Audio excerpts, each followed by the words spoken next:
예, 안녕하세요, 여러분. 자, 이제 이 아프리카 과거사 청산, 유럽의 입장에서죠. 그러니까 과거사 청산하게 되면 뭐 남의 나라 얘기 아닙니다. 우리나라 같은 경우는 당연히 일본과의 과거사 청산이 남아 있겠죠. 우리하고 비슷합니다. 얼마 되지 않았고요. 이게 언제 그런 대역설이 있었냐면 1908년일 거예요. 2021년에서 이제 103 전이면은 이 정도니까 우리나라도 이제 한일 이제 그 늑약을 맺게 된 게 1910년이죠. 그때부터 이제 일본에 넘어 그 전부터 뭐 거의 뭐 1908년이면 기후각서 만들어지고 거의 뭐 망가지고 있던 시기고요. 그러니 그 당시에 이제 이 독일이란 나라는 이쪽에 이제 민간인 확산이나 이런 것들에 대해서 나미비아 헤레르 확산이나 이런 것들에 사과를 하고 11억 유로입니다. 이쪽에 지원하기로 했고요. 사과까지 했죠. 문제는 여기서 이제 금전적 지원을 떠나서 사과를 했다는 게 굉장히 큰 의미가 있습니다. 과거 이제 베를린 회의, 베를린 컨퍼런스 나와 있습니다만 과거에 이제 베를린 회의나 이럴 때 있었던 걸 보게 되자면 전 세계를 그야말로 이제 마음대로 찢어먹기 위함이 있었어요. 이게 협의를 하는 것 자체가 마치 평화스럽게 얘기하는 것 같지만 자기네가 어떻게 땅을 먹을까라는 것에 대해서 이제 얘기하는 것 중에 하나고 비슷한 게 이제 삼국협상이나 이제 상호간섭에서 있었다시피 중국을 어떻게 나눠 먹냐라는 거에 있어서 바로 중국 옆에 붙어 있던 우리나라 역시 외국의 어떤 열강들의 어떤 격전지가 됐었죠. 그래서 거무드 사건 같은 경우도 비슷한 케이스라고 볼 수도 있고요. 하지만 이제 독일은 여기에 사과를 했습니다. 여러분 아프리카가요 실제로 그래서 월드컵 나올 때 우리나라하고 할 때는 그냥 놀면서요 대충대충 지든 말든 이기고야 쉽지. 근데 유럽의 나라하고 할 때는 눈빛이 달라집니다. 그게 뭐냐면 자기네를 지배했었던 그런 어떤 지배국들이기 때문에 거기와 그런 붙는 것들에서는 입장이 완전히 달라지는.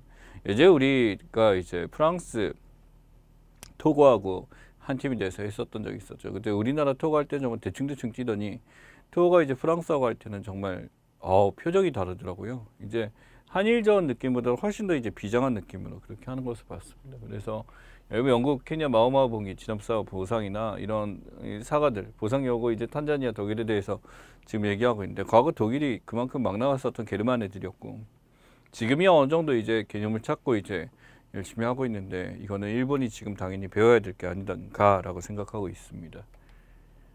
자, 그래서 여기 보면 더 스크램블 오브 아프리카 그 어머니도 있고요. 예, 나미비아에서 이거 먹었던 거 이제 종단과 횡단이라고들 하죠. 그래서 횡단으로 먹고 종단으로 먹고 이러면 스페인하고 포르투갈, 이탈리아 여기 프랑스 있고요. 여기 벨지움도 있고요. 홀란드도 있고 그레이트 브리튼 영국은 남한부터 쭉 올라갔고 가운데 이제 버뮤다 그 가운데 이제 파쇼다 사건이죠. 그래서 서로 충돌하다 보니까 여기서 이제 논의를 해서 서로 아프리카 땅덩어리 나눠 먹는 거에서 좀 논의를 해야 되겠다라고 했었던 게 바로 이겁니다. 그래서 이게 매드 스크럽을 미친 아프리카 나오는 미친 인간들이 서로 찢어먹고 있는 테이블 협상에서 하고 있는 게 베를린 회의의 특징이다라고 보시면 될 것 같습니다. 그래서 이 당시에 유럽 열강들은 전 세계 식민지를 어디를 먹을까라는 것에 대해서 현안이 돼 있었던 것들 중에 하나죠. 예, 그래서 보게 되고 여기서 보면 학살희생자 두개골 반환 행사처럼 이렇게 그 당시에 이제 조상들 나미비아의 조상들 토착민들이 사라진 모습에 대해서 이제 분고하고 있는 예, 사람들의 모습입니다. 그래서 에마뉴엘 마크롱 프랑스도 이제 르완다 집단에서 사과를 했었고요. 독일도 이제 원칙적 배상 요구라고 했었을 때 실제로 이제 이게 사실은 요구했던 것에 비해서 더 낫습니다. 예, 이런 것도 있고요. 그래서 지금 이 협상이라는 것이 과연 정말 이들이 원하는 걸 다 했을까? 우리가 보기에는 부럽다라는 생각할 수 있지만 그쪽에서는 아직까지도 마음에 들지 않는다라는 평가를 받고 있습니다. 자, 뜬금없는 확률 표집과 비확률 표집인데 여기 기창열 미달이 나와 있는 개념으로 표집이 나와 있죠. 표본 집단을 모으는 것입니다. 그래서 표본 집단 어떻게 뽑을 것인가라는 것이 바로 이 표집에 대한 얘기고, 이런 표집은 표본 집단 어떻게 모으냐는 방식이 두 가지가 있습니다. 샘플링이거든요, 일종의. 그 샘플링을 하는 방법은 두 가지가 있는데 확률을 가지고 하는 것과 비확률적으로 하는 것. 당연히 우리가 이 실험 결과나 어떤 나와 있는 결과를 제대로 받아들이기 위해서는 객관화된 수치를 통해서 만들어진 것이 가장 중요하겠죠. 그러니 당연히 확률 표집이 맞습니다. 근데 이 비확률 표집이라는 것은 이제 확률 표집과는 달리 확률을 드러나지 않기 때문에 개인적으로 이제 자신들이 임의로 결정을 해서 하는 것 중에 하나죠. 그래서 임의로 한다라는 것 자체가 비확률이라는 것은 어떻게 보면 수치화시키지 않은 자리에서 임의나 편의에 대해서 하는 것들 이야기합니다. 그래서 연구대상 표본 추진에 동등하가 알려져 있을 때, 동등하지 알려져 있지 않을 때라고 나와 있죠. 그래서 표본은 추출량이 동등하고 알려져 있다는 걸 우리가 랜덤 샘플에 랜덤으로 돌릴 수가 있는데 비확률은 알려져 있지 않기 때문에 이 표본에 대한 오류나 이런 것들을 유추하기가 쉽지 않습니다. 표집은 당연히 무작위 표집, 랜덤으로 돌리고 랜덤 샘플 이건 인위적으로 이제 임의나 편의에 따라서 하게 되죠. 당연히 편의가 없고 편의가 있습니다. 모수 추정이나 이제 편의라는 거는 이제 조사자가 갖고 있는 편의가 있는 거고요. 모수 추정 가능은 추정 가능한 게 표본으로 추출될 확률이 알려져 있기 때문에 알 수 있지만 여기는 알려져 있지 않기 때문에 추정 불가능. 역시 측정도 가능하죠. 측정이 불가능하고. 시간과 비용은요. 전체 이제 명부에서 이 확률을 다 돌리고 이걸 다 조사하다 보니까 오래 걸려요. 하지만 여기는 편의에 따라서 자기가 조사하기 쉬운 사람만 골라서 할 수 있기 때문에 시간과 비용이 적게 들어갑니다. 뭐 일단 성격과 규모는 명확하게 규정돼서 객관성을 확보하지만 여기선 불명확하고요. 종류에 보시면 단순 무작위 표집, 체계 표집, 층합 표집, 군지합 표집이라고 있습니다. 다들 이제 많이 쓰는 것 중에 하나인데 여러분들이 아마 상식으로가 아니라 다른 것들 준비해 보셨을 거예요. 사회조사나 마케팅 조사나 기타 등등 여러 가지 쪽에서 이제 다 쓰고 있는 내용이니까 잘 알고 하셔야 되고요. 할당 임의, 유의 표집, 눈덩이 표집처럼 여기는 이제 개인적인 조사자가 이제 임의적인 것이 들어가기 때문에 가치 개입이 어느 정도 이루어져서 오차가 있을 수 있는 방법이 비확률 표집입니다. 그럼 좋지 않은 방법인데 왜 있나요? 그야말로 이게 시간과 비용 절약입니다. 쉽기 때문에 이렇게 된 거죠. 지금 이 중학생 기초학력 미달 같은 경우는 이렇게 객관성이 없어서는 절대 안 되겠죠. 그래서 실제로 이제 확률 표집으로 우리나라 중학생 전체를 돌려서 파악을 했을 거고요. 그 학력 미달 수준이 어떻게 되냐 했더니 국수형 전부 다 상승. 중3이든 고2든 망가졌어요. 중3이에게 보통 학력 수준은 떨어졌어요. 보통 학력 떨어졌는데 기초학력 미달은 늘어났어요. 그러니까 여기 보통 학력이 유지가 돼야 되는데 이 보통 학력 Y들애가 전부 어디로 가버린 거야? 기초로 가버린 건데 실제 수치가 더 커요. 이유는 뭘까? 코로나죠. 이 코로나의 원격 수업을 애들이 수업을 제대로 지금 하고 있지 않은 거고 선생님으로부터 배운다는 기분이 든다라고 했을 때 그렇다. 긍정응답 84.5%라고 얘기를 했습니다만 이거 뭐냐면 학교 가기 싫어하는 애들이에요. 실제 이제 학생한테 물어보게 되면 원격 수업을 선호한다라기보다는 학교 가서 수업 듣기 너무 귀찮고 아침에 일어나고 그런 게 싫기 때문에 이게 더 낫다라는 것 때문에 이렇게 대답합니다. 그래서 실효성에 대해서 이제 논의를 해야 되고요. 선생님이 배운다는 기분이 든다. 그에 대해서도 지금 비슷하게 지금 나왔는데 70.1%, 82.4% 비슷하게 나오죠. 근데 여전히 여기에 대해 솔직하게 얘기하는 애들이 있습니다만 실제로 이게 수업을 듣는 것과는 확실히 차이가 있습니다. 이렇게 긍정적인 응답이 긍정이 많다는 이유는 뭐냐면 실제로 학교 수업 조사해 보면 굉장히 긍정이 낮게 나와요. 근데 성적은 높잖아. 그러니까 수업은 듣는다라는 거지. 그래서 지금 기초학년들은 굉장히 큰 사고 중에 사고 못할 수 있죠. 못할 수 있고 여기에 대해서 하게 되는데 이러한 어떤 능력치에 대해서 이제 공격에 의해서 이런 것을 채워줄 수 있는 기본적 역량 자체는 매우 중요합니다. 그리고 이것은 아이들의 잘못이 아니죠. 그야말로 코로나로 만들어낸 어떻게 보면은 캐테스프 재앙이죠. 재앙이기 때문에 이것을 잘 해결할 수 있는 방안이 마련되어야 될 것 같습니다. 자, 박사왕 조주빈입니다. 혐짤. 예. 1심에서 지금 나와있고 40년 나왔고 아래쪽에 1심에서 또 이상한거 범죄성이 지금 어디 나왔어. 이 두 개를 합치는 걸 뭐라 그래? 병합이라고 합니다. 심리나 어떤 사건들을 합쳐서 병합되게 됐었는데 45년 터져야 되겠네요 라고 하길래 항소심에서 지금 어떻게 나왔냐면 42년으로 감격이 됐습니다. 신상정보 공지 10년, 취업 제한 10년, 발주부자 30년인데 42년이 끝나고 얘가 나오게 되면은 지금 이대로 다 산다고 합시다. 66살이고요. 그 이후에 이제 신상정보 고지나 이런 것들이 그대로 유지가 됩니다. 즉 얘는 나오게 되면은 66살 때부터 96살 때까지 전자발찌를 차야 되는 거예요. 그래서 지금 하는 거고 아동청소년보호법 위반, 음란물 제초 배포, 범죄단체 범죄 수익 은닉 형이 근데 3년이 떨어졌나요? 보통 위로 올라가게 되면 떨어지는 경우가 많습니다. 물론 강화되는 경우도 진짜 극히 일부 있지만 병합되고 이렇게 떨어지는 경우가 있고요. 뭐 당연히 처음에는 뭐 이래서 여기서 뉘우치고 뭐가 어떻고 뭐 죄송하고 뭐 수도 없이 그런 얘기를 했겠죠. 예, 그러다 보니까 이게 병합 심리가 되면서 떨어지게 된 건데 어찌됐든 조져야 됩니다. 30으로 이제 상고로 올라가겠죠. 예, 그래서 지금 올라가게 되고 조주빈이 다가 아니죠. 이 안에 있었던 어떤 연기돼 있어서 모든 사람들을 다 잡을 필요가 있습니다. 자, 그 다음에 100세 시대 나와서 여기 보면은 예 기본이 가처분 소득 개념 나왔죠. 예, 가처분 소득입니다. 처분 가능 소득. 가처분 소득이라 그러는데 이 가처분 소득 대비 뭐가 늘어나고 있냐면 가계부채 비율이 미친 듯이 증가하고 있습니다. 이게 2020년 163.1까지 지금 나타났다라고 하고 있죠. 이 가처분 소득 가계 신용 잔액 증가가 지속적으로 나타났고 가처분 소득은 별로 늘지도 않았었는데 계속 부채는 증가하고 있는 게 현실입니다. 그래서 국가 입장에서 이런 부채가 증가한다라는 건 어떻게 보면 이제 집을 살 때도 마찬가지죠. 우리가 집을 생돈으로 직접 돈 주고 사는 게 쉽지가 않죠. 부채를 갖고 가게 되는데 지금 이게 많이 증가하고 있고 이런 문제가 지금 상황상 많아지고 있습니다. 증가율은 분명히 낮아졌죠. 증가율이 낮았다 그래서 이게 문제가 아닌 게 아닙니다. 왜냐하면 증가율이 0이 돼야죠. 이전보다 부채가 낮아지고 갚아야 되는데 여전히 이렇게 커지고 있으니까 이게 문제가 되는 것 중에 하나입니다. 그런데 지금 여기서 나온 주는 100세 시대 고령층 수요 만든 보험 상품이죠.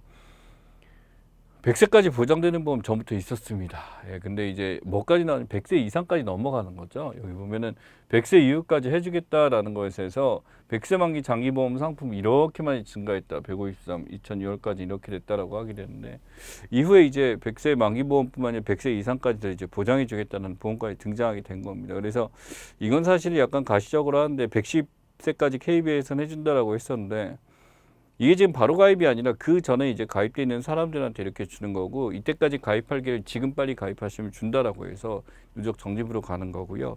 대부분의 이제 업체 입장에서 보자면 100세 이상 이제 보험 가입에 대해서 약간 부정적으로 보는 경우가 많습니다. 이들이 가입하고 싶으면 가입해야 되는데 과연 이게 그 가입한 만큼의 여러분이 효능을 볼 수 있는가 하는 거에 대해서 많은 이야기가 나오고 있죠. 자, 경제 5단체입니다. 전국경제인연회, 정경련이라고 부르죠. 네, 그래서 지금 보면 61년 이렇게 만든 대기업 중심으로 이루어져 있습니다. GS그룹 회장, GS 히트 많이 쳤는데 하여튼 우리 저번 6월 때 많이 봤었죠. 대한상공회의소입니다. 네, 경제단체 정부조직인데 CJ그룹 회장이 지금 맡고 있고요. 한국무역협회, 무역이 특화되어 있죠. 무역업체 위주로 되어 있고 한덕수청 국무총리 맡고 있고요. 경총입니다. 경총, 노사문제 사용자 입장에서 STX 중공업에서 맡고 있고요. 중공업 지금 페노션하고 같이 하죠. 그 다음에 중소기업 중앙회의입니다. 중소기업 중심으로 김기문, 노만순 대표 있었는데 회장 선거 치열 나와 있죠. 회장 되기 위해서 노력하고 있습니다만 무슨 걸그룹도 부르고 술 마시고 난리치다가 이번에 한번 제대로 걸렸습니다. 물론 이들이 갖고 있는 어떤 영향이나 하는 일에 대해서는 부정적으로 보지 않습니다만 이들이 전부 다 이제 모여가지고 이게 경청이나 이런 데서 경제단체에서 이 이야기를 꺼낸 거죠. 이제 대한상공회의소 회장, CJ에서 지금 최태원 회장 넘어왔는데 아무튼 여기서 지금 그 이재용 삼성 이제 부회장을 풀어달라라는 이제 얘기를 꺼내게 된 겁니다. 계속 나오고 있고 이게 놀랍게도 삼성 부회장을 풀어달라는 건 2020년 5월 11일이에요. 찬성이 76%라는 거죠. 물론 이제 조사 단체가 이제 보수적 아니야라고 하죠. 시사저널이에요. 이것도 약간 시사리서치에서 했는데 이재용 부회장을 풀어야지만 우리가 지금 경제가 살 수 있고 이 사람이 갖고 있는 역량을 활용해야 되고 뭐 이런 얘기를 자꾸 합니다. 정말 그렇게 생각하나요? 잘 모르겠어요. 신문 논설에서도 막 이걸 하게 되면 뭐 이 친분이 있어갖고 백신도 가져올 거고 민간외교의 역할을 할 거고 이렇게 되는데 왜 잡혔는지도 우선 생각을 안 해요. 사람들이 이재용 부회장이 왜 잡혀갔는지에 대해서 궁금해하지 않아요. 그냥 삼성 흔들기겠네. 막 이게 대기업이 지금 활동을 해요. 우리가 일자리가 더 생기지 않을까 이런 생각도 하고 있고 하는데 그런 거 없습니다. 그러니까 이런 특별 사면에서 지금 더불어민주당 층에서도 이제 얘기를 하고 있는 것 중에 하나고 반도체 문제 때문에 반도체 파운드나 이런 걸 형성하는 데 있어서 삼성 역량도 중요하고 하기 때문에 얘기를 하는 거죠. 근데 이게 왜 법치주의냐라는 거죠. 법으로 처벌받고 법으로 이렇게 됐었는데 회장이 그렇게 가는 거는 전 잘 모르겠습니다. 이것이 맞는 건지. 근데 뭐 저한테 이제 훈수를 두시려고 하지만 그걸 물어보면 대답을 다 못하죠. 어디에 영향을 줄 건데요. 이 사람의 업적이 뭔데요 도대체. 삼성이 우리의 국익을 줬잖아. 국익이 뭔데요 도대체. 삼성 이름이 외국에 알려졌잖아. 그래서 많이 행복하신가요? 묻고 싶은 거지. 모르겠습니다. 뭐 그렇다고 제가 삼성 제품 안 쓰는 거 아닙니다. 근데 지금 이런 것에 대해서 생각해 보게 되면 왜 그럴까라는 생각을 자꾸 해봐요. 그래서 여기에 근거나 이런 거에서 조목조목 얘기했어요. 예측이죠. 이 사람이 이렇게 하게 되면 하는데 실제로 이재용은 이렇게 얘기했다라고 합니다. 그 짓을 그만 좀 하라고. 자기 봐도 부끄럽다라는 거죠. 자기가 한 일도 아니고 할 것도 아니고 그러는데 이거 왈가왈부 자기가 나가는 거에 대해서 온 신문사에서 모여가지고 전부 다 언론에서 리서치니 뭐냐 하게 되면서 당연히 그렇게 나오면 아이고 고생 많이 했네. 나 나오게 하는데 역전을 했으니 뭐 광고도 몇 개 달아지고 이렇게 되겠죠. 좋은 거 아닙니다. 네. 자, 홍콩 보안법이에요. 자, 우리 국가보안법인데 홍콩天安문 추모에서 중국 졸렬한 정치쇼라고 비난했었죠. 사진 하나 보시면 지금 사진이 없네요. 지금 사진 하나 보시면 거기 보니까 휴대전화 조명 시민들 해가지고 지금 사람들이 모여서天安문 추모를 하고 있습니다. 홍콩 보안법 처음 보죠. 국가 분열, 국가 정권 전복, 테러 단체 조직 활동, 역외 세력 홍콩 사무 간섭. 우리 보안법하고도 비슷하죠. 그래서 여기서 하고 있는 거에 대해서 이 홍콩 국가 보안법을 만들어 가지고 정부 자체에 대해서 지금 여기 9,000명 체포, 1,300명 기소, 100명 이상 수감 이렇게 하게 되면서 난리가 났습니다. 당연히 이 제도 자체는 뭐냐면 그냥 닥치고 수긍해라. 홍콩이 원하는 대로 국가가 원하는 대로 고개 숙여라. 시민 불복종을 제한하기 위해서 만든 법안 중에 하나죠. 굉장히 씁쓸합니다. 이러한 보안법이 통과된다는 것 자체가 어떻게 보면 홍콩 자체 국민들이 이것을 참을 수가 없는 것 중에 하나일 겁니다. 국가를 위해서 한다는 것이 무엇이냐라는 거에 전제에 대해서 정부가 규정 내리는 것이 아니라 사실은 중국의 말을 듣고 있는 거죠. 예, 그래서 지금 이게 사례돼서 나왔고 여전히 이제 홍콩 내부의 국민들의 반발은 굉장히 심합니다. 코로나 있기 전에 이제 홍콩에 이제 잠시 갔다 온 적이 있었는데 그때도 여전히 일부 시위는 어느 정도 있어서 그때 이제 뭘 물어보냐면 공항에서 내리자마자 전달해 주더라고요. 어디서 이런 일이 있으니까 피해 가시기 바랍니다. 어디에 거주하시나요? 이쪽 거리로는 안 가시는 게 낫습니다 하면서 물론 경찰들이 보호를 해주고 하지만 그런 얘기를 굉장히 친절하게 얘기해 줬던 기억이 납니다. 그래서 개인적으로 이제 좋은 기억이 남았던 것 중에 하나인데 아쉬운 나라 중에 하나죠. 내수 3종 패키지 추경입니다. 추경에 대한 이야기죠. 그래서 여기 보면 3종 패키지 구상이 나와 있어요. 보편적 재난지원, 손실보제 복자, 피해 업종, 선별 지원 나와 있죠. 정금 및 캐시백입니다. 신용카드 사용기행 이거 최대 30만 원 돌려주고 재난지원금 소득하위 70, 90에 대해서 이렇게 주게 되는데 기획재정부는 70%고 더불어민주당은 소득하위 90%라고 하고 있습니다. 실제로 더불어민주당이 꺼냈던 제안은 전부 다 했죠. 보편으로 하게 됐는데 홍남기 부총리 안 된다, 도저히 안 된다라고 해서 이게 차이가 되게 커요. 진짜 몇 조 엄청납니다. 이게 지역화폐 오전 추구 발행해가지고 지역화폐에 대해서 사람들한테 돌려주는 것까지 지금 하고 있습니다. 당연히 이런 것들이 추경 예산으로 이루어지게 되겠죠. 이 추경 예산 보시면은 1640년 확장해서 110억 원 380억 학교 교육적으로 이렇게 주는 것 주었습니다. 실제 이게 학교 쪽, 교육 쪽, 교육부 소관이고요. 다른 소관들 보시면 이렇게 추가돼서 들어가는 것들 다 나와 있습니다. 그래서 세수 확대 거의 30조까지 됐기 때문에 여기서 이걸 어떻게 할 건가에 대해서 지금 나와 있고요. 300조 원을 돌파했죠. 예, 그래서 30조 증가해서 이렇게 되다 보니까 지금 이런 추경 예산안에서 다양하게 논의가 이루어지고 있습니다.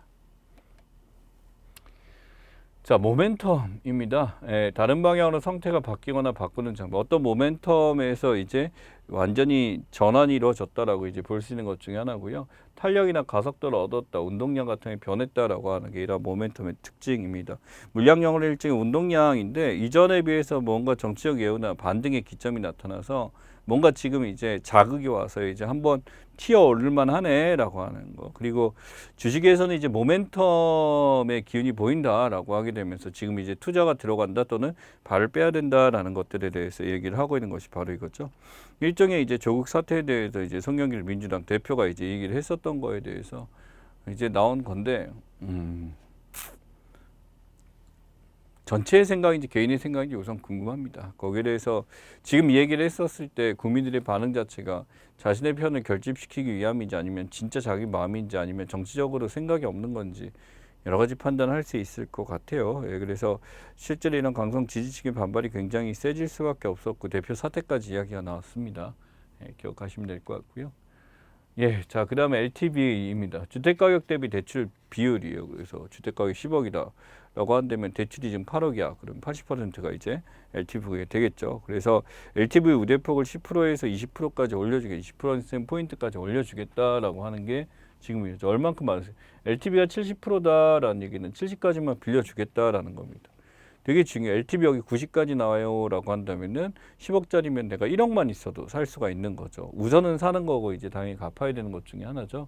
그래서 아파트 가격이 3억 원이면 70%는 2억 1천만 원까지 대출 받을 수 있다라는 것을 이야기하게 됩니다. 그래서 LTV 확대가 지금 이루어진다라고 하게 되는데 물론 이렇게 뭐 DSL이나 뭐 다른 것도 이제 많이 보게 되면서 제한도 있을 수도 있습니다. 그래서 이러한 거 활용해서 나온 대출이 저 같은 경우 이제 예, 이거 받았어요.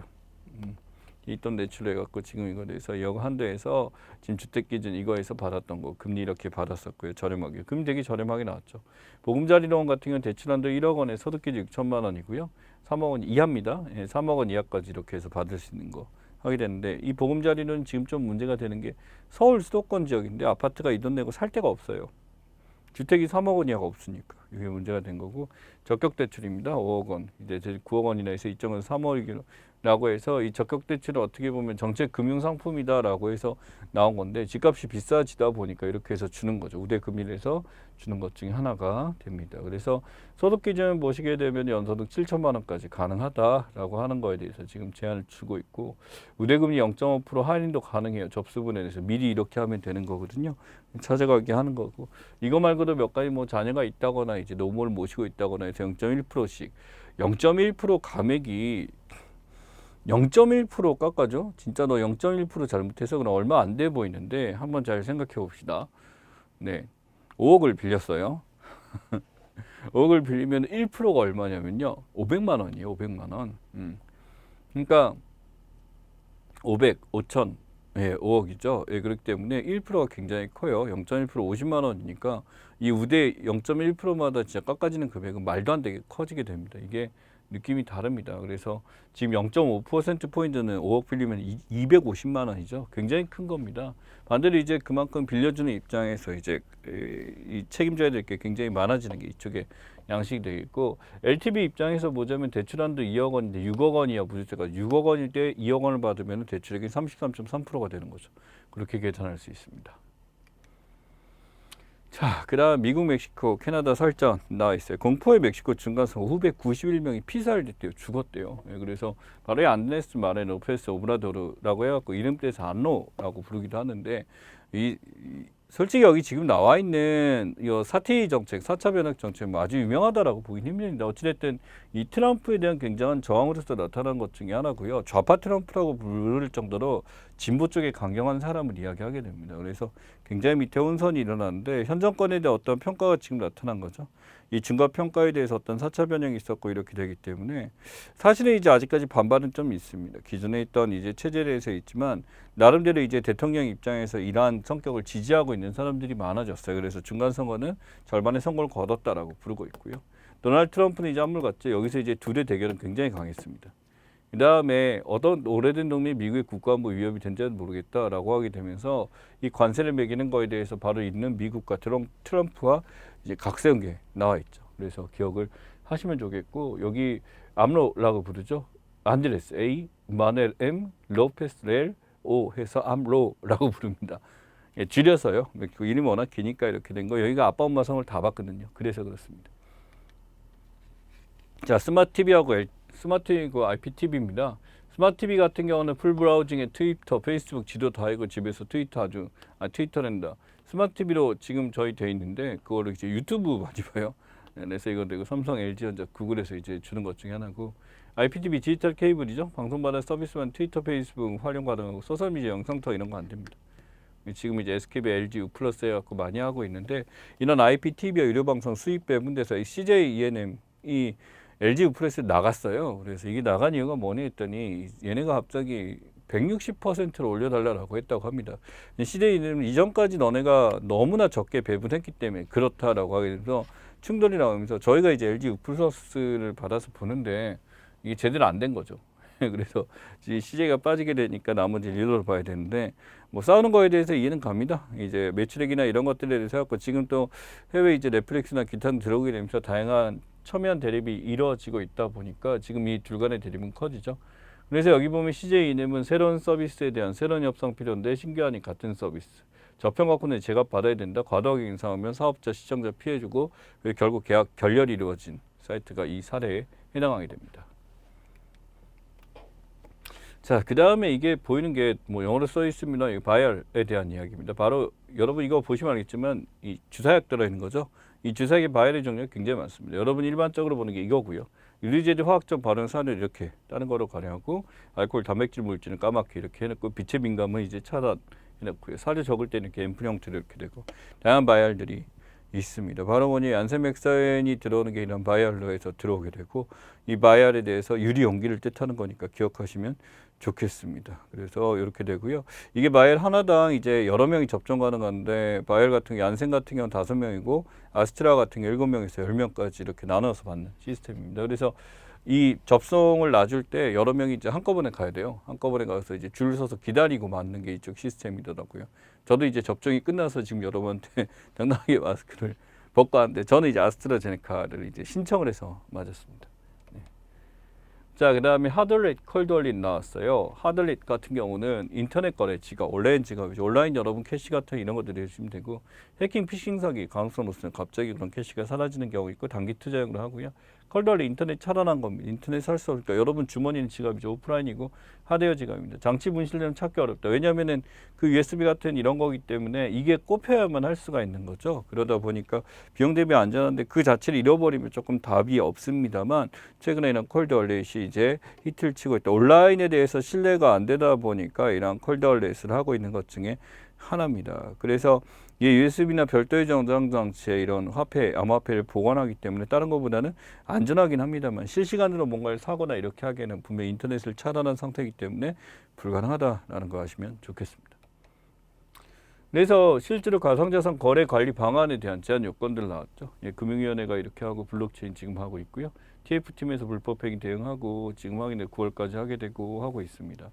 전 세계에서 지금 이게 제도안이 없다라고 알려져 있는데 아닙니다. 관리 방안들 지금 다 꺼내놓고 다 시도되고 있는 중이니까 관심 있게 지켜보셔야 되는 것 중에 하나입니다. 자, 제가 이제 캐나다 갔었을 때 여기서 잤었어요. 이게 지금 사진이 별로 예쁘게 안 나왔는데 까맣게 이제 밤하늘 별빛 보이고 여기 내가 흐르고 여기였거든요.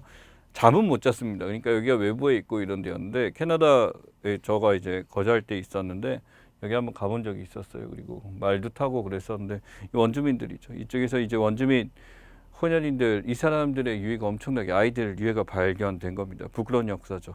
어떻게 보면 기존에 있었던 이 유해들이 발견되면서 유해 절을 하고 있고 이 사람들 이제 이쪽에 지금 모든 것들이 나와 있습니다. 바로 뭐냐면 이 추모 현장에 대한 얘기죠. 아이들이 이렇게 힘들게 간 것에 대해서 이렇게 하고 있는 것들.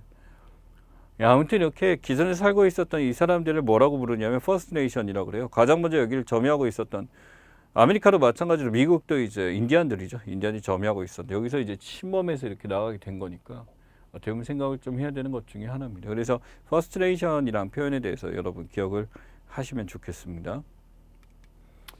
자, 그 다음에 전국민 고용보험 가입자 목표입니다. 여러분 특수고용증이 여기 들어가요. 플랫폼 종사자랑 나머지 전체 미가입자 직권가입 통해서 바로 뭐냐면 이제 우리가 지금 이 택배기사 보험 설계사 이 사람 특수고용직이라고 그러는데 이런 사람도 이제 고용보험을 가입하게 하려고 하는 것 중에 하나입니다. 그래서 이런 특허 플랫폼도 이쪽에 들어가서 2025년까지는 제대로 될 수 있도록인데 여기 보시면 이렇게 특수 근로자들이에요. 영업사원자, 식품 판매, 오케스트라, 택배기사 여기 특별하게 보이죠. 문화예술인, 연예인도 보이고 이런 식으로 이들도 전부 다 고용보험에 가입이 될 수 있도록 그래서 실업에 대해서 보존할 수 있도록 하는 것들이 나와 있습니다. 그래서 이제 한시적으로 50% 범위 내에서 경감을 지금 해주면 이들도 가입을 할 텐데 어떤 사람들은 여기에 대해서 또 불만을 품기도 해요. 그러니까 다달이 이제 고용보험에 빠져나가는데 이것이 이제 아쉽다라고 할 수도 있겠죠. 그래서 일종의 임의가입 형태로 바꾸려고 하는 것이 이쪽의 사례입니다. 자, 디지털 포렌식입니다. 여기 보시면 디지털 포렌식에서 삭제 데이터 복구를 하고 시스템 기록 분석하고 네트워크에 있는 로그 분석을 통해서 과거에 삭제될 거 없던 디지털 범죄 증거 확보를 하려고 하는 거죠. 조주빈이나 이거 잡은 것도 여기에다 들어갈 수 있을 것 같고요. 실제 이제 디지털 포렌식 시스템 활용했었던 게 이번에 있었던 바로 한강 대학생 사망 사건 손정민 씨 사건에 대해서 지금 한 거죠. 이 의대생 사건이라고 해서 실제로 루머와 사실 확인에 대해서 있는데 루머가 시험에 나오진 않습니다만 제가 이걸 보여주는 거 이게 중요한 게 아니라는 거예요. 네, 루머가 있고 뭐이고 밝혀진 거에 대해서 이게 뭐 확실하게 해결돼야지 내가 마음이 편할 것 같게라는 것도 있지만 가장 중요한 건 루머가 아니라 이런 사건이 없도록 여기다 어떤 안전장치를 만들어지는 게 중요한 게 아닌가 싶어요. 사람들이 어떤 드라마나 어떤 사건에 대해서 노출이 되다 보니까 왠지 이런 것에 의욕이 있으면 너무 재밌어 보이는 거지. 그러다 보니까 말도 안 되는 공권력들이 투입되고 하는 거 보면서 물론 그 아버지 억울하시겠죠 라고 할 수 있지만 성인입니다.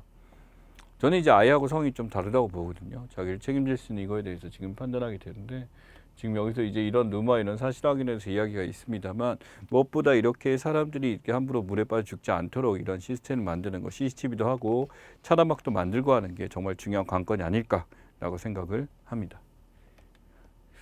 자, 그다음에 역대 국제축구연맹 피파 회장들이에요. 뭐 피파라는 거 너무 친숙해요. 남자분들은 게임도 있고요. 게임으로 알고 있어. 피파 게임. 근데 피파는 실제로 국제축구연맹을 뜻하고요. 회장이 이렇게 많이 바뀌었습니다. 줄리메 컵이라고 그래서 이게 줄리메 컵이고요. 프랑스 이렇게 되는 거. 아벨란 제프 블라터에서 지금 잔니 인판티노까지 이렇게 지금 와 있습니다. 그래서 이런 피파도 있고요. 여기 보시면 유상철 씨죠. 그래서 지금 이번에 이제 결국 투병하다가 결국에 그렇게 가게 됐었고 저 같은 경우는 뭐 어렸을 때 이제 TV에서 월드컵이나 이거 봤을 때 항상 이제 주장 완장도 차고 이랬던 분들이니까 안타깝습니다. 그리고 제가 살고 있는 인천 그쪽 감독이셨죠. 그래서 아무튼 너무 빠른 나이에 간 게 아닌가. 보시면은 나이 보이시죠? 70에서 20일 시인입니다. 아무튼 유상철 씨 안타깝고요. 여기 다음에 아마존 파괴입니다. 여기 보면 아마조니아 리가우라고 하거든요. 이 지역이 이제 바로 뭐냐면 이 남아메리카 8개국이 걸쳐져 있는 아마존 땅덩어리인데 이쪽에 무슨 일이 나타났냐면 바로 이겁니다. 산불이죠. 그러면서 우리가 여기 이 아마존 지역 하게 되면은 여기 일종의 우리 세계 혁파라고 불러요. 여기서 생산되는 산소양 때문에 지구가 버티고 있는데 이렇게 타버리게 되면 답이 없죠. 물론 여기서 벌목을 하고 기타 개발을 하게 되면서 이렇게 되는 사태가 있습니다만 되게 애매한 것 중에 하나입니다. 엄밀하게는 이쪽이 땅이죠. 이쪽이 땅에 대해서 전 세계에 미친 영향 때문에 우리가 하지 못하게 한다 이런 것도 되게 애매하기도 하고요. 어쨌든 이쪽에서 지금 나름대로 이제 브라질 자체가 세계 10대 경제국에 해당하는 나라라고 한다면 이런 것을 보호할 필요는 있다라고 생각합니다. 단순히 예쁘게 나온 사진만 했지만 그 광경은 진짜 처참하다라고 말씀드리고 싶어요. 현 정부 부동산 대책 전입니다. 나와 있는 거 지금 이사에 대해서 나온 거 지금 기억하실 거예요. 그래서 계속 이제 법안들이 이렇게 바뀌게 되면서 이렇게 계속 진행이 됐는데 현재 이제 이사 대책 같은 경우는 어떻게 보면 투기 이주 세입자 대책 같은 것들이 명확하게 돼 있지 않고 부동산 정책 어떻게 보면 거의 실패에 가깝습니다. 그래서 지금 이 대책에 대해서 다양하게 나온 것들에 대해 서민 주거 안정 정책 자체가 제대로 이제 되지 않고 무주택 서민 자체가 주택을 갖게 되는 방식에 대해서 누구나 집 이런 거 만들려고 했는데 실제 그 비용 자체가 또 랜덤으로 뽑힌다라는 게 또 문제가 있죠. 그래서 이사 대책이 무엇이냐라는 걸 알기보다는 부동산 대책을 세웠을 때 이게 어떻게 실효가 있고 새로 나온 대책들이 무엇이는지 보고 가시면 좋겠습니다. 자, 유럽 축구리그 순위입니다. 그래서 전에는 이제 4대 리그라고 했는데 이제 프랑스까지 넣어서 5대 리그까지 이제 한꺼번에 불러주고 있어요. 그래서 스페인 리그, 이탈리아 리그, 여기 보면 세리에랑 라리가랑 프리미어리그랑 분데스리가 거기다가 리겐 컨퍼런까지 이제 들어가게 돼서 이 지금 5대 리그까지 부르고 있습니다. 그래서 11리그들이 유럽 축구 리그 순위라고 보시면 될 것 같고요. 실제로 이제 5대 리그 부르게 되면 이렇게 이름을 붙이게 됩니다. 리강이나 뭐 프리미어리그, 분데스, 세리아, 라리가 지금 뭐 프랑스 축구도 굉장히 수준이 높아서 강해졌죠. 그래서 지금 이렇게 보고 있습니다. 그래서 5대 리그 여러분들 이거는 뭐 상식 문제는 굉장히 출제하기 좋고요. 이 파트에서 이제 손흥민 선수가 여기에 포함되어 있기 때문에 우리가 프리미어 리그에 관심을 갖고 있기도 합니다만 다 이제 리그마다 특징이 있어서 본인마다 좋아하는 리그가 다 있을 거예요. 자, 인터넷 전문 은행입니다. 카카오뱅크로 있고 K뱅크로 있고 토스 있네요. 색깔이 지금 이제 반전하니까 바뀌었는데 실제로 노란 게 이거고 파란 게 이거 반전됐습니다. 지금 1월 달에 이제 금융 본인과 신청해서 이렇게 됐고 이제 인가 신청 받자마자 수많은 돈이 들어왔어요. 바로 뭐냐면 이제 투자 금액이죠. 이 토스는 지금 굉장히 성장을 했고 저도 이제 쓰고 있습니다. 카카오뱅크 같이. K뱅크도 투자를 많이 했는데 보세요. 지금 이게 잘 안 되죠. 순이익이 굉장히 떨어지는 게 이게 나타나게 되는데 이때 이제 대출이나 이런 것들에 대해서 좀 지원을 많이 해줬었어요. 그래서 여기 마이너스가 운영을 잘 못한 게 아닌가. 운영을 잘 못한 게 아니라 인터넷 은행에서 지원을 해주다 보니까 이렇게 된 걸 이야기합니다. 그래서 전문은행이 이렇게 많아졌다는 거 대표적인 은행들 기억을 하시면 좋겠고요. 자, 방탄소년단 역대 빌보드 핫백 선전, 핫백 성적 이 버터가 두 번째 워싱이 1위 지금 6월 달에 했는데 4주 연속하고 이제 4연속이죠. 9개월새. 지금 하게 되면서 9개월새 4연속에다가 버터 이제 4주 버텼고 아마 한 번 더 버틸 것 같습니다. 지금 엄청나죠. 우리 이제 여기서도 다룰 때 항상 이제 방탄소년단 BTS는 다루고 있는 것 같습니다. 그래서 그 내용들에 대해서 한번 이제 기억을 하시고 진짜 모든 것에서 이 BTS는 아직까지 영향력을 미치는 게 큽니다. 이들이 단순히 어떤 노래로 뿐만이 아니라 그 외부적인 모습 보게 되면 진짜 대단한 것 같아요. 예. 자, 그 다음에 스트리밍에 대한 이야기입니다. 스트리밍 서버는 보다시피 동영상 그대로 풀이 들어오게 되는 시스템인데 스트리밍 보세요. 끊어서 이렇게 합니다. 끊어서 조합해서 하기 때문에 실제 풀은 가질 수가 없어요. 그래서 끊어서 오기 때문에 부분 오기 때문에 그게 소멸되기 때문에요. 이게 바로바로 우리가 들을 수 있는데 다운로드는 기다려야죠. 다 들어와서 형태가 될 때까지 있으니까 이게 스트리밍과 다운로딩의 차이다라고 기억하시면 되겠습니다. 자, 그 다음에 식품의 유통기한에 대한 얘기인데 바뀌었죠. 이전에 이제 유통기한 45일에서 소비기한 유통기한을 25일까지 더 먹어도 된다. 우유는 14일, 45일 한 달 넘게 먹어도 상관이 없다라는 겁니다. 보관기한에 대한 슬라이드 치즈 6개월인데 실제로 70일 더 먹을 수 있고 두부는 90일, 석 달까지도 간다라는 거죠. 이 소비기한은 실제로 그런 거라기보다는 여러분의 보관 상태나 이런 거에 따라 답이 달라지니까 그걸로 기억하시면 될 것 같고요. 그래서 실제로 이제 우리가 금방 버렸던 거에서 이렇게 되면 쓰레기를 줄일 수 있다, 합리적 소비가 될 수 있다라는 것도 있지만 변질될 수 있다. 근데 변질은요, 단순히 이런 소비 기한을 믿기보다는 여러분 입장에서 이 제품이 변질됐다 안 됐다 스스로 판단할 수 있으면 됩니다. 우유도 이제 변했다 싶으면 안 먹으면 되고 두부도 이제 변하죠. 어떻게 관리하느냐에 대해서 달라지니까 이런 소비 기한은 제가 보기엔 필요했었던 것 중에 하나고 정말 우리나라가 세계에서 제일 짧았어요. 기한이. 그러니까 한국의 기후의 특징이라고 하지만 지금은 저장 장치가 좋아졌기 때문에 충분히 도입될 만한 가치가 있었다라고 봅니다. 두 가지 쟁점에 대해서 기억하시면 좋겠고요. 자, 주택 양도세를 완화합니다. 인상입니다. 예, 1년 미만 40%인데 70%. 그래서 이거 뭐 하는 거냐면 여러분이 집을 샀는데 1억이 올랐어. 1년 만에. 그럼 이거 딱 다시 판다라고 한다면 거기서 이득 1억이 오른 거에서 70% 뱉어내라 이거예요. 1년 이상 2년밀 60% 뱉어내라. 2년 이상 기본 세율이니까 되도록 몇 년 이상, 2년 이상 거저하고 팔아야지만 되는 거고 10년 이상 하게 되면 거의 없다라고 보셔도 상관없어요. 예, 그래서 거의 나오지 않으니까 이게 그래서 오랫동안 산 집에 대해서 하는데 주택 양도세가 완화되게 될 경우 어떤 일이 발생하냐라는 거죠. 그래서 시장에 어떻게 보게 되면 이게 부동산 시장 안정화를 위해서 당연히 이제 주택 공급에 의해서 과세 기준을 상향해야 되는 게 맞다라고 지금 보는 입장도 있습니다만 누구리한 것? 예, 3.7% 바로 해서 양도세를 낼 만한 사람과 그렇지 않은 사람들을 비교해 보면 달라지게 되겠죠. 결국 이주택자에 대해서 여기서 이제 강화시키겠다. 다주택자에서 양도소득세 강화에 대한 아니기 때문에 다주택자는 우리나라 인구의 3% 되지 않습니다. 3% 남짓이죠. 예, 그러다 보니까 그들을 완화시킨다 그래서 우리나라 뭐 서민들이 안정화된다 이런 얘기는 하기 힘들 것 같습니다. 자, 이제 우리가 이슈 정리한 내용들 한번 말씀드렸고요. 뒤에는 퀴즈 하고요. 그 다음에 나머지 이제 시사상식, 시사영어 브리핑까지 한번 정리해 보도록 하겠습니다. 고생 많이 하셨어요.